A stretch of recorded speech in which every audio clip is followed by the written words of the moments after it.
আজকের আমি একটা নতুন রেসিপি নিয়ে চলে এসেছি তোমাদের কাছে। সেটা হলো মাছ দিয়া, কুমড়া দিয়া, আলু উচ্ছা দিয়া মাছের ঝোল। তোমরা দেখতে থাকো। দেখো, আমি এখানে অল্প করে উচ্ছা কেটে নিয়েছি, এটা কুমড়া কেটে নিয়েছি, এটা আলু কেটে নিয়েছি। এখানে আমি মাছে কিছুটা নুন হলুদ মাখিয়ে রেখেছি, কিছুটা ভাজতে বসিয়েছি, আর কিছুটা ভাজা হয়ে গেছে। আমার মাছ সব ভাজা হয়ে গেছে। এবার আমি এই মাছের তেলের মধ্যে উচ্ছাটাকে লাল লাল করে ভাজি নেব। এই যে আমি উচ্ছা তুলে দিয়েছি, এবার এটাকে লাল লাল করে ভাজি নেব তেলের মধ্যে। দেখো, আমার উচ্ছিগুলো ভাজা ভাজা হয়ে গেছে। এবার আমি এটাকে তেল দিয়ে তুলে এখানে রেখেছি। এবার এই তেলের মধ্যে আমি দিয়ে দেবো একটু পেঁয়াজ ঘষা।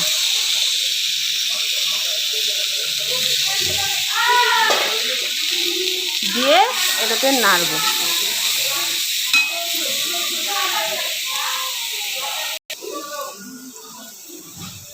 এটার মধ্যে আমি একটু কাঁচা লঙ্কা বাটা, একটু আদা রসুন বাটা আর একটু হলুদ গুঁড়ো নিয়ে নিয়েছি। এটা আমি এই পেঁয়াজ ভাজার মধ্যে দিয়ে দেবো।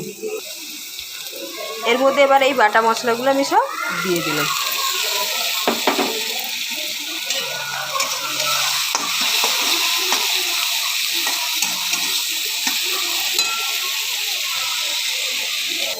আমি এই মশলা কষানোর সময় এর মধ্যে নুন দিয়ে দিয়েছি। এই যে দিয়ে এই মশলাটাকে ভালো করে নেড়ে নিচ্ছি।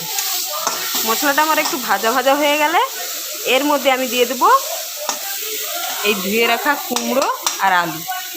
দেখো, এর মধ্যে আমি কুমড়ো আর আলুটা ঢেলে দিলাম। এবার এটাকে আমি কষাবো।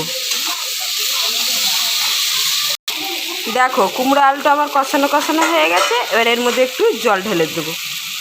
এই যে আলু কুমড়া সিদ্ধ হয়ে যেতে আমি উচ্ছাগুলো সব দিয়ে দিচ্ছি। এবার এক এক করে সব মাছগুলোকে দিয়ে দেবো। দেখো, আমি সব মাছ দিয়ে দিচ্ছি সব। এবার ঝোলটা ফুটিয়ে গেলে তারপরে একটু 5 ফোড়ন দিয়ে পজি দেওয়া।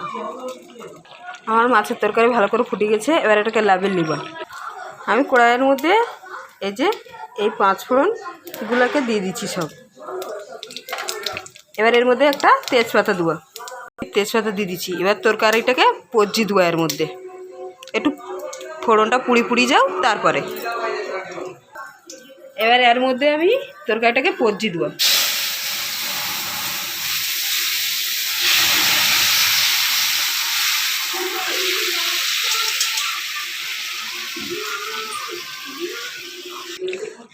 দেখো, এই পর্যানোর পরে আমার তরকারি এবার হয়ে গেছে। এবার আমি নামিয়ে নেব আর গরম গরম ভাতের সাথে সবাইকে খেতে দেবো। ভিডিওটা যদি ভালো লাগে তাহলে লাইক কমেন্ট শেয়ার করবে।